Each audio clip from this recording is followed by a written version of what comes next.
guys, unboxing to my order for Luna, my cat. Ayun nga po guys, so unboxed. Tingnan lang natin. Dali lang guys para makita. Na guys, makikita nyo na ina-unbox ko nga po pala. Ito na yung rubber band. Ay, ano? Yung unboxing. Yung ano guys, tawag dito yung bubble wrap. Yung bubble wrap. Ang sarap kaya yun pitikin, di ba te? Pag maraming yan, gagunting lang. Hindi ko pa makita. Hindi ko pa masyado na-unbox. Unboxed. Unboxing OA ko eh. Ang OA. Ang OA. Guys, alam nyo ba yung sa Cardulas, may nakita ko yung ano ba? Ay, cut na maliit, tapos bulag, di ba? Ay, ito siya. Ay, Ay, ito yung. ako na makakita. Ito yung pagkain niya. Oo, ito yung pagkain ni London.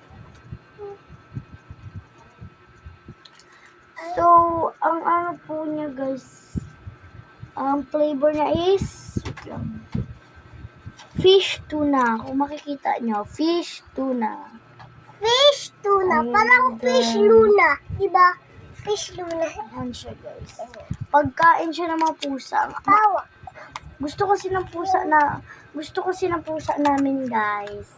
Ano? Dito yung mga isda, puro na lang sa isda, lalo na yung paksiw. Ay, matakaw. Naubos na kaagad yung guys, di ba? Oo. Unting kagat lang. Ingredients: white fish 25%, chicken, frozen chicken liver, wheat flour, soybean oil, natural flavors. Yun lang guys. Pwede sa ano ng cat 1 to 4 kg or di kaya 4 to 8 kg. Tapos yung daily feeding 2 to 5 pouches a day. Tapos 5 to 7 pouches a day din. Okay guys. Yun lang po. Bye.